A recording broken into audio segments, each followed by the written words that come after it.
I love it when people are interested in facilitating a connection with music for our folks who are dealing with dementia, for our folks who are dealing with memory loss.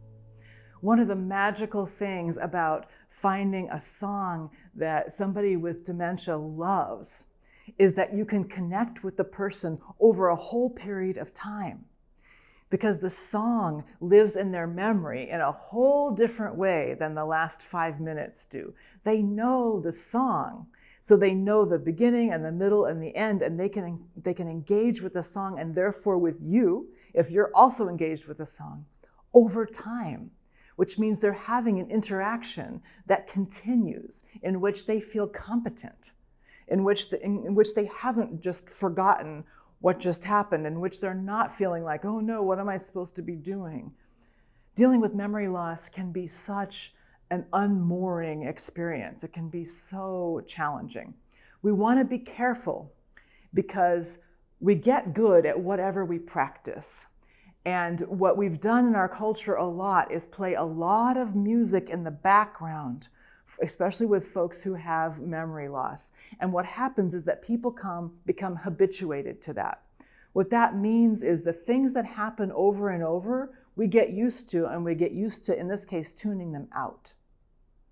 So if music is playing on a continual loop, it might have a sort of overall, mood effect, but it means that people are being trained to ignore music. So if you're going to engage somebody with memory loss with music, you want to see if you can get the auditory environment as clutter-free as possible. And then you're going to find a song that's the right one for them right now, and you're going to play that song, and you're going to engage with them. You're going to put yourself in front of them.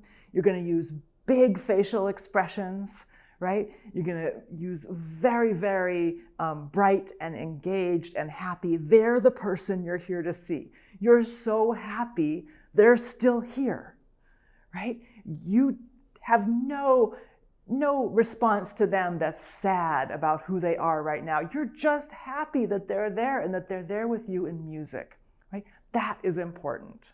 So you're going to find a song, and we made another video about how to choose music, and find a song that seems like the right one for right now.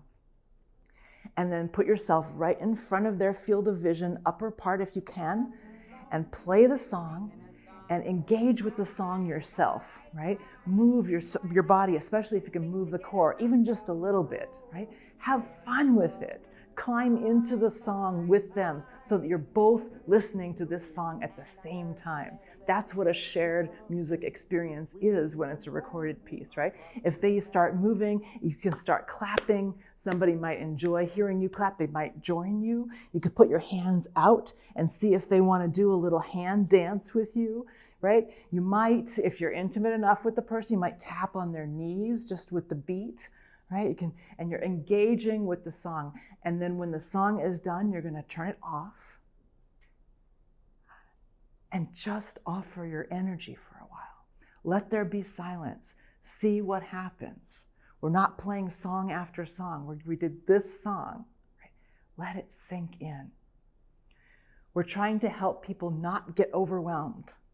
If they get overwhelmed, they're either going to get agitated, or they're going to shut down, they're going to pull back, they're going to disengage. We're trying to help people engage for a brief period of time.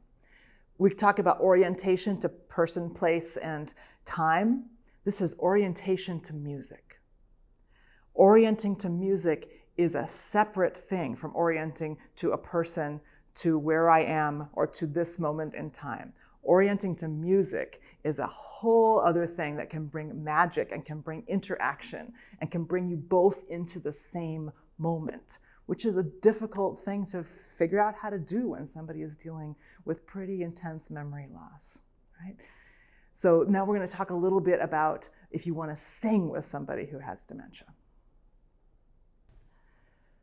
So please feel absolutely free to sing with our folks who have memory loss.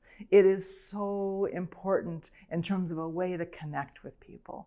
You're also opening your voice and therefore your heart, right? And you're being vulnerable. And guess how somebody feels when they're dealing with memory loss? Pretty vulnerable. Vulnerability always begets vulnerability. So if you can think of a song, a simple song, it can be You Are My Sunshine. It can be Side by Side, right? And you're going to think about what is the most common part of the song, what's sort of what we call the hook, what's the part you remember that goes round and round in your head. It's that part that you want to kind of work with, maybe a first verse of something. So you're going to bring the song in a way that lets the person know, oh, I'm going to share this thing with you. You might start it with sort of a longer note, like, you are my sunshine, my only sunshine, right? So I'm going nice and slow. I'm making as much eye contact as I can. I'm using facial expressions. Even if I have to use a mask, you want to use all the facial expressions anyway, because people can see what you're doing under that mask, right? So I'm creating this song just for me and you right now, right? And so I'm giving you a lead in so that I'm not just coming in, starting something. I'm making it as playful as possible. I'm sort of focusing my energy on you, right? And I'm trying to find a song that I think you might know, you know? If the person you're singing with, you know, if they were, let's say, 20 years old in 1968, you might pick a whole different song, right, than You Are My Sunshine. It might be like, hey, Jude, don't be afraid, right? And then you watch how they respond. If they start moving quickly, then you speed up to match them, right? If they start singing with you, you sing at exactly their tempo and as close as you can get, right? You're just making the music together with them, whether that means they're singing or you're making it together with their breathing. You're making it together with their facial expressions. You're making it together with their relaxation. Okay? Maybe they're really relaxed and you're going to bring in a really soothing song. I'll be loving you always, right? It doesn't matter how well you sing. It's a sweetness of the offer that matters the most. It's the sweetness of the offer, right? If you know hymns that the person loves, bring in the hymns. Bring in the first verse over and over. Don't be afraid to repeat it.